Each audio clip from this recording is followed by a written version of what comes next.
toxic drug supply. The BC Coroner's Service says the number of toxic drug-related deaths in May and June fell compared with a year earlier.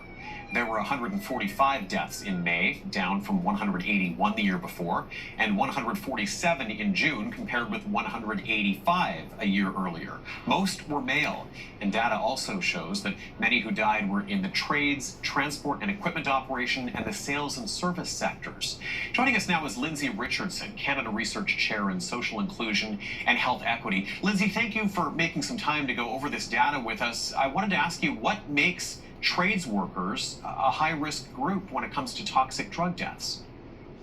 Well, I think the first thing to talk about is that this is new reporting, but it's not new information, particularly for people who are working on the front lines and who deal with this on a day-to-day basis.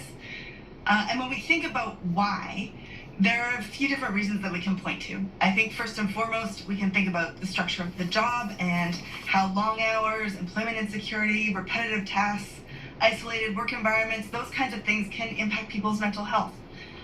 There's long-standing research on the relationship between work and overall well-being, and this sector is no different.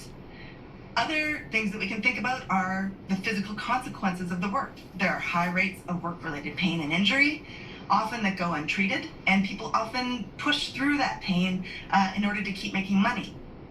And we can also think about, for example, less concrete characteristics of the work environments, things like gender norms around masculinity that might produce particular patterns of use, and it also might make people less likely to seek help when it's needed. We can think about the role of stigma and the fact that we know that stigma pushes people into places of shame and makes them less likely to seek out help. And there are also policy drivers to think about, right? A lot of these work sites are classified as safety sensitive, which means there's a zero tolerance policy in place. And so people are more likely to conceal their use, to use alone. And we know that that is a major driver of dying from the toxic drug supply. Some very interesting points, Lindsay. What can be done to minimize the amount of toxic drug deaths among workers in these sectors? Well, I think it's important to note that there are a lot of people working hard to support the mental health and substance use outcomes of people working in the sector. So there's a lot of work already being done. But I think that we also need to think about what more we can do, because this number, it's been the same number for about 20% of overdose deaths overall in BC are identified as occurring among people in the sector. And so I think we first and foremost need to think about how we approach overdose prevention on work sites and off the work site. So that means having the naloxone available, which we know can reverse the effects of a drug poisoning or an opioid poisoning in any case. Making sure that training and the distribution of naloxone is a part of standard first aid requirements, for example. Liz, but I think, please go ahead. No, please finish your thought.